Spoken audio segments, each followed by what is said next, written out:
Welcome to the Times of Israel's daily briefing. Today is Sunday, June 8th, day 611 of the war. Amanda Borschel-Dan here with our military reporter, Emanuel Fabian. Hi, Manny. Thanks for joining me today.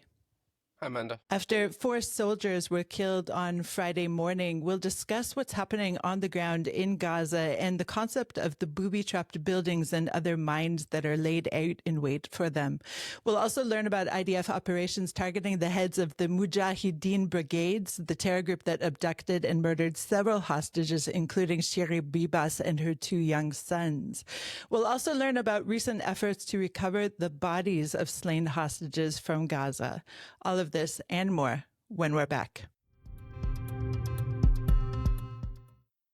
The law basically assumes that the enemy force you are fighting may not care about your civilians, but it certainly cares about its own civilians. What do we do in a reality where you're dealing with an enemy that the suffering of their civilian population is inherent to their war strategy?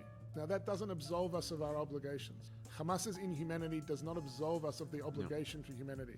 But the context that it creates, I think, is critical to the conversation, and it's very lacking. I agree, but when democracies fight back against terror groups, they have to fight on 2 fronts. They have to both fight on the terms that have been laid out by the terror group, and the second thing you have to fight back is by preserving the norms of a democracy. We're forced to ask these moral questions about what we are and what we do, but based on an enemy that is not playing by the rules. But that's what we decide to be a part of by being the family of nations. And as Jews, we say, like every morning in our prayers, we say, Anachnu Amcha b'nei britecha. We choose to be the people of God's covenant, meaning we tie ourselves to an aspiration of justice and righteousness.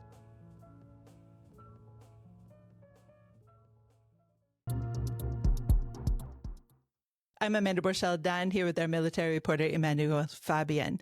The Gaza Humanitarian Foundation said it will reopen one center today in the Gaza Strip after keeping its sites closed yesterday over what it said were threats from Hamas against its staff. This will be the only site open in the Gaza Strip today. The fighting in Gaza continues as the IDF suffers increased losses, including 4 soldiers who were declared dead on Friday morning. The slain soldiers were Sergeant First Class Tom Rotstein, Staff Sergeant Uri Yhonatan Cohen, and on Friday, the Army announced 2 additional names, Sergeant Major in Reserves Chen and Staff Sergeant Yoav Raver. Both were also killed in the incident in which 5 others were also wounded. Manny, tell us what you can about this incident and about the so much shift in fighting on the ground in the Gaza Strip. So once again, we're talking about a booby-trapped building, and this has been a constant challenge for the army during the war, during the ground offensive. Very little face-to-face fighting with Hamas. Generally, the members of the terror group will booby-trap a building, or sometimes several buildings, or sometimes an entire neighborhood in certain cases. And leave that behind and then go hide in a tunnel somewhere. And then when they see troops arriving, generally they use cameras that they set up in areas. Sometimes the backup cameras from cars, they rip them out of cars and they put them on buildings. They're very small, very hard to detect. And then when troops arrive, they set off the explosion. And then in this case as well, the soldiers entered the building because they were inspecting it for possible tunnel infrastructure there. And as they entered the building, it exploded and collapsed on them. And there's been a lot of sort of questions by, I'm sure, many people, why the army even needs to go into these buildings. Why not just bomb them from the air? And the army's sort of response to that question is to be able to reach these tunnels, to actually investigate them and locate the route and destroy them, you need to enter the buildings to do so. And I'll even add on top of that, there was a case not long ago where a soldier was soldiers were attacked in North Gaza, and the gunman who had attacked the soldiers came out of a tunnel that was in a destroyed building. It was a building that had been targeted by the Air Force and destroyed, but under the rubble there was an entrance to a tunnel that the army didn't reach because they didn't enter that specific building. So the army is saying that it does need to enter these buildings. There's a whole sort of procedure that they carry out before they enter, to try and detect any explosives in there. They try to set it off from afar. They send in a drone to inspect it, but sometimes it's not always activated or so obvious where it is, and then cases like this happen. But troops have entered thousands of buildings in Gaza during the war, and in quite a few cases they have exploded on the troops. Right. And how operational is the OKITS unit here? In the past, we've heard about, of course, bomb sniffing dogs. Are they being employed here? They are still being employed in Gaza. I don't know about this specific case, whether or not they were used or what steps they went through before they entered the building. It's still the army's investigating that. But OKITS is, I mean, that's a whole other story, and kind of a bit of a problem now because many of the dogs that the OKITS unit have used during the war have been killed. They've entered buildings, they've sniffed out for bombs, and they've been killed in explosions or been killed sometimes in direct fighting with Hamas members. I've seen some quite crazy videos of OKITS dogs, going into a tunnel and finding Hamas members like that. And there's a very limited supply of these dogs. There's only so many of them. It takes time to train them as well. So they're not activated at all times. They're also busy in other fronts as well, in Syria, in the West Bank as well. So it's a limited resource, and the army, I mean, I've heard people saying in the army that they need to step up the OKITS unit, bring in more dogs, more troops, train more. But that's a whole other thing. Right. It takes a long time to train these dogs, and the pairing between the dogs and its handler is really necessary. It's not as if you can just take dogs from anywhere and pop them into this unit. But let's talk a little bit more about the way that this war is being fought right now. And in addition to these 4 slain IDF soldiers on Friday, of course, earlier in the week, we had 3 who were slain after, I believe, driving on a landmine. Is that correct, Manny? Or there was also some kind of explosion involved here. So would you say that this is the biggest danger right now for our troops, these booby traps and these bombs that are being laid to trap them? Definitely booby traps is the most deadly threat right now in Gaza, and not face-to-face close quarters combat with Hamas, which doesn't happen as often. There was a soldier killed in North Gaza in a close quarters incident, but that was really a rare case. The 3 soldiers killed last week, they were driving on a road, and Hamas had placed around 20 explosives on this road. Only one of them exploded, so it could have been much, much worse and hit the rest of the convoy. But it's a huge problem. The army needs to sort of figure out where Hamas is planting them, or try to detect them beforehand, or not travel on routes which have this, potential for booby traps to be on. But definitely the most significant threat right now. And so in terms of what is happening on the ground, it appears to me that with this Operation Gideon's Chariots, the idea is, of course, to seize 75% of Gaza within 2 months, that the army is basically sweeping the entire area and house to house. Is that correct? Meaning it's slow, very hard work going house to house, checking for these booby traps, checking for the tunnel infrastructure, just really taking it and as a front. So there's right now 5 divisions operating in Gaza. Not all of them are really moving right now, but the main movement right now is from sort of into Khan Yunis. So there's one axis which is coming from Rafah into Khan Yunis, meaning like from the north, from the south towards the north, and then we have also from the Israeli border, from the east moving towards the west. So sort of a pincer move around Khan Yunis. The 98th Division coming from the Israeli border, and the 36th coming from the Rafah area. So they're sort of pushing into Khan Yunis, and that's after they've sort of swept all of Rafah already. And now they're moving on to do the same thing that they did in Rafah, which is essentially raise every single building and clear it of any tunnels or weapons or booby traps. And now they're doing the same thing in Khan Yunis. So Khan Yunis will, in a couple months, will likely look like what Rafah looks like now. In the north, the army's doing something similar. So they're pushing into North Gaza, into Jabalia, into the edge of Gaza City, sort of the eastern neighborhoods of Gaza City, Shaja'iyah and Tufah and Daraj, that area. And at the same time, there's another division which is holding the Netzarim corridor area, or half of it at least. And they're also slightly pushing out towards Gaza City, but from the south section. But that's how it's looking. So lots of movement and sweeping lots of areas. And that 75% of Gaza will look like what Rafah looks like, with essentially most infrastructure destroyed because of the way Hamas operates, in the way it places booby traps. And I've heard soldiers say that every other building had either a booby trap or a tunnel in it or weapons in it. And that's why they're slowly clearing all this area. Okay, let's go to a short break. What surprised you the most discovering about Jewish life in the United States? I think it's the pride. I think I was envy of that pride. Just being proud, being a proud Jew.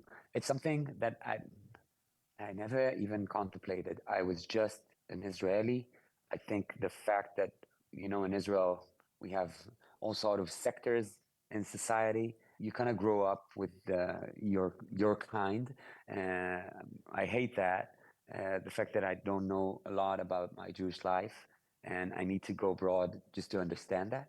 It's something so messed up, and how we grew up here. It's just, I think, once it got political to be Jewish in Israel, it made me kind of push away from that. Once I got to LA, once I got just being with my daughters abroad, just understanding what we are, my heritage, where we come from, our story, our values. It took me a long time. It took me a long time to get there.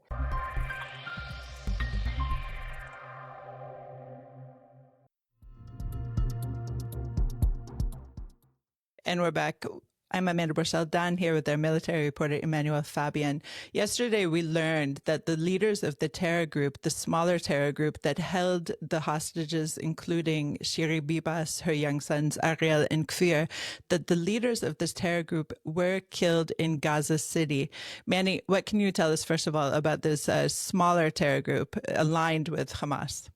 So the Mujahedin Brigades, they've been around for a while. They're not new. I think 2006, if I'm not mistaken. But they're very small. They're definitely not one of the top groups in Gaza, but they are allied with Hamas. Before October 7, we saw them coordinating, doing joint drills. They've participated in previous wars against Israel, as one of the smaller groups launching rockets at Israel.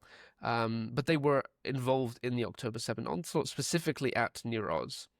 Nir Oz being one of the worst hit communities on October 7th. There were 47 people killed in the kibbutz, and another 76 were abducted. It wasn't just Hamas in kibbutz Nir Oz, it was other terror organizations, Palestinian Islamic Jihad, unaffiliated Gazans who came to loot and also abduct and kill people, but also the Mujahideen Brigades, which is this other smaller organization. So very interestingly, in the recent days, we saw that the army recovered the bodies of Gadi Hagi and Judith Weinstein, who were abducted from the kibbutz on October 7th by the Mujahideen Brigades. They were abducted and sort of murdered on the same day, from what we understand. And then over the weekend, the army also announced that it recovered the body of Natapong Pinta, Thai national. He was working in the farms in kibbutz Nir Oz as well, and he was also abducted by the Mujahideen Brigades. And in both cases, the army said that the information that it got on the locations of where the bodies were being held were from the interrogation of terrorists that were detained in Gaza. And we're talking about two different areas. So Haggai and Weinstein were found in Khan Yunis, whereas Pinta his body was found in the Rafah area. So two different areas, and I think two different terror suspects or terrorists who were interrogated. But the terror leaders who were, they were assassinated in Gaza City, correct? Correct. So different area of Gaza entirely, but very curiously that really a couple days after these hostages are recovered, the leaders of this terror group, specifically a very small group, they didn't abduct that many hostages themselves, were eliminated. So the leader of the terror group, Assad Abu Sharia, I guess he's something like the Secretary General, he was killed in a strike on the Sabra neighborhood of Gaza City. According to Palestinian media, I think some 30 people were killed in this strike. And then a separate strike earlier in the day, on Saturday, killed another member of the terror group, Muhammad Kahil, whom the terror group themselves identified as one of their senior leaders. So two really top, I mean, the leader himself and another very top member. And the army said that Abu Sharia was directly involved in the abduction of Shiri Bibas and her sons Ariel and Kfir. Kahil was responsible for holding them in captivity, according to the army. Let's just remind our listeners, of course, that They were later murdered, of course, in captivity. And murdered in an extremely cruel, unusually cruel way as well, just to remind our listeners. Additionally, the both were, or specifically Abu Sharia, the leader, was involved also in the abduction of the other hostages I just mentioned, Gadi Hagi and Judith Weinstein and Natapong Pinta, who of course were also abducted and murdered. Pinta, according to the IDF's estimates, was murdered several months into the war, whereas Hagi and Weinstein were murdered on October 7. And of course, they were recovered from Gaza in the last few days. The army also says that currently the Mujahedin Brigades is holding onto the body of another foreign national. So one of the foreign nationals who was murdered either on October 7th or in captivity is still being held by the group. Put it this way, this terror group does not have a very good track record with keeping hostages alive. All of the hostages that it abducted have come back murdered.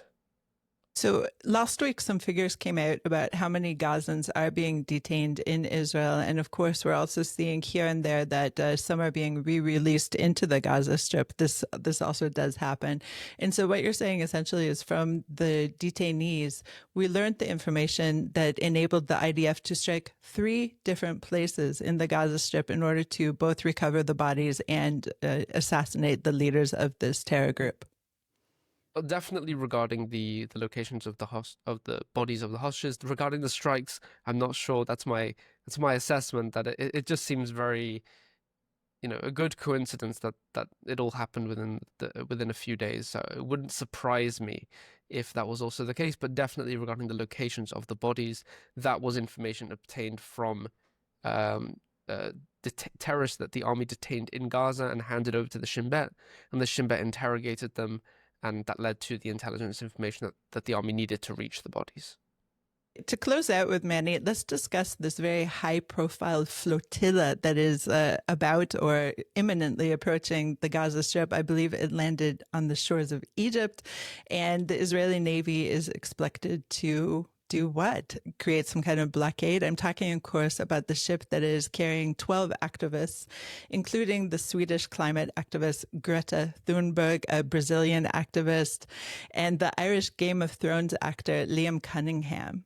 So this is, of course, making headlines across the world, and all eyes are on Israel, expecting it to really mess this up as well.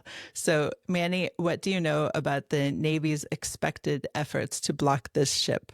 So the Navy is following the ship, or boat, I should say. It's not very big.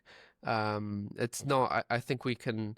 Just to put it in perspective, it's not like the Mavi Marmara that we saw from Turkey a decade or plus ago now.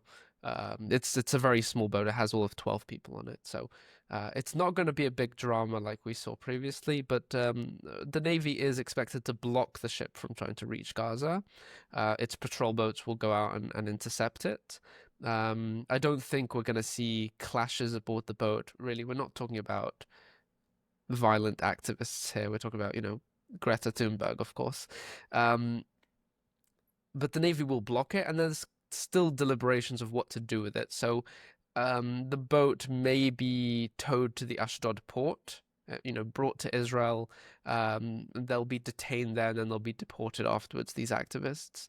The other alternative is to leave it at sea or direct it somewhere else, tell it to go to Cyprus or tell it to go to Egypt, another nearby port, another country, and basically not. But the bottom line is Israel won't allow it to get to Gaza. They're not going to allow a precedent to be set here to someone to breach Israel's maritime blockade on Gaza.